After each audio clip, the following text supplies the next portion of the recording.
But joining me now is Telegraph journalist Steven Edginton. Steve, very good evening to you. Welcome. Thank you very much for joining us. I mean, you would expect Tobias Ellwood to say that, as he did last night. But what I was quite surprised about was by the time the show was coming to an end, about sort of 10:30, 11:15, it appeared that the Clarke manoeuvre had literally gone nowhere. And even people like Liz Truss were distancing herself from him. Well, it's interesting you say Clarke manoeuvre, because was it a manoeuvre or was it something else? I think he didn't really consult other Conservative MPs before he wrote the piece. Yeah. And I think there's a really interesting line that he said, and I think it's worth quoting. No one likes the guy who is shouting iceberg, but I suspect that people will be even less happy if we hit the iceberg, and we are on course to do that. So I think I can completely understand why Conservative MPs like Tobias Ellwood are coming in and saying, we must be loyal, we must get behind the Prime Minister, we must be united behind this man before the general election. But from Simon Clarke's point of view, and I think I can understand this, Conservative MPs are heading for complete disaster in the general election. If you look at all the opinion polls, they're going to be completely wiped out if you believe them. So why shouldn't they replace the leader? That's Simon Clarke's perspective. Whether he's right on that, I don't know. Yeah, well, let's have a look at him actually saying those words, because he was speaking to the BBC earlier today. What would not be responsible is for the Conservative Party to continue on what I think is a glide path to a catastrophic defeat, unless we find a message which connects better. No one likes the guy who's shouting iceberg, but I suspect that people will be even less happy if we hit the iceberg, and we are on course to do that. So is he the only one that sees the iceberg, continuing with the iceberg analogy? Because, I mean, funnily enough, one of the things Tobias Ellwood said last night, and I've heard others say, is that, oh, no, there are other polls, you know. There are some polls that don't show us quite so far behind. There are some polls that show that the gap is narrowing. And it's almost like they're involved in some kind of mass delusion. I think they're sort of trying to convince themselves that it's not as bad as it looks. It's really interesting. Simon Clarke talks about an iceberg and a Titanic kind of reference. Yeah. I think a better analogy is actually 1940, the 10th of May in France. And after the Germans invade, what you have in the French leadership is three separate camps. You have the people at the top who are basically denying that disaster is going to happen. You have the people who understand that the disaster is going to happen, but they're simply manoeuvring for after the disaster happens, and you have the people who want radical change and want to fight back. And I think Simon Clarke is in that latter camp, where you have some Conservative MPs who are looking at the polling. I think they all understand, basically, that this is going to be a complete disaster for the Conservative Party, other than some people who are number 10, who genuinely believe that they can somehow turn it around. I don't know how they think they can do that. So there are, obviously, I think most Conservative MPs look at the situation now and think, well, I think the disaster is inevitable. We've had 10 years, or more than 10 years in power, and all of the issues that Simon Clarke talked about in his fantastic Telegraph piece are down to us. Yeah. Record immigration, record tax levels, record spending, record debt. This is all on the Conservative Party. And again, this is the weakness in Simon's argument is, well, you should replace Rishi Sunak, but with A, with who, and B, what would happen to that leader in terms of the record that I've just talked about? Well, I mean, if you want to continue with the Titanic analogy, it's basically like rearranging the deck chairs, isn't it? So you literally still are heading for the iceberg. There's not much you can do about it. It's a very big ship. You can't turn it around in time, and you're going down no matter what. But there are some people, of course, who say, hang on a minute, this is the same Simon Clarke who called for unity only a year ago, who said, let's all get behind Rishi Sunak.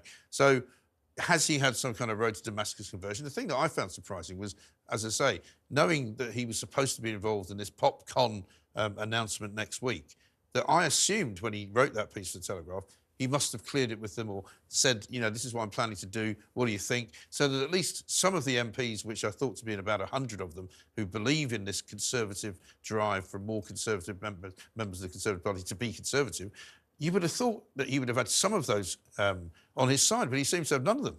Now, it looks like he didn't consult with the Popcons Which is kind of mad, isn't it? Which is a bit mad. Yeah. I mean, but if you're thinking, let's say Simon Clarke really did have a principled conversion on this, and he felt that it was a very... I mean, I think last night when he was, just after he published the column, apparently he was at the football, if you read Robert Peston on Twitter. I don't know if that's true or not. So I don't know. I think he's... it might be one of those situations where this really is just an individual going out there and going on a whim and sort of... And, you know, he's really had, as I say, a principled conversion. I think also...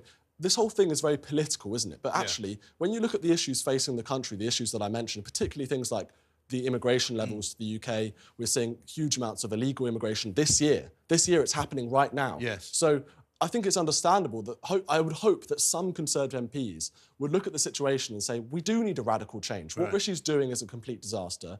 He's not fixing the issues that are facing the country. We do need a change in leadership. And I can understand from that perspective, you know, in terms of outcomes and the problems facing Britain, it's clearly not working with this is it. Rishi I mean, Sunak. I've spoken to some of the Popcon people, and they're talking about a literal revolution. They're saying, you know, the whole problem in this country is that, you know, the civil service is impossible to get through.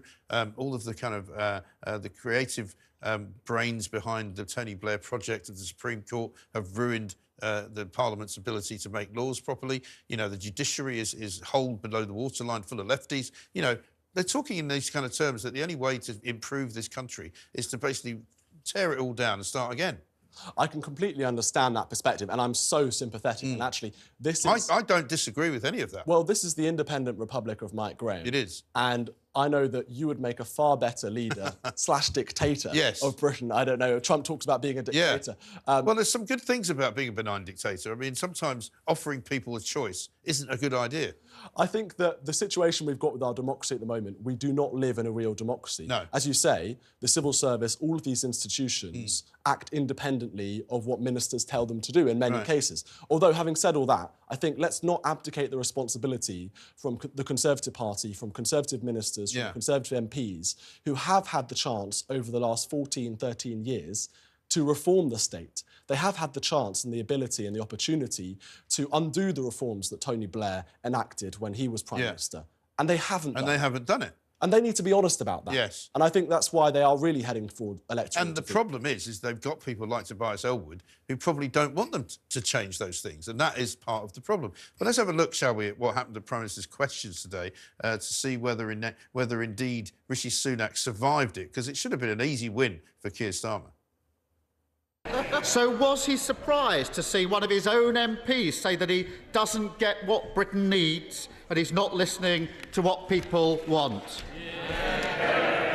Prime Minister. Mr. Speaker, he talks about what Britain needs, what Britain wants, what Britain values.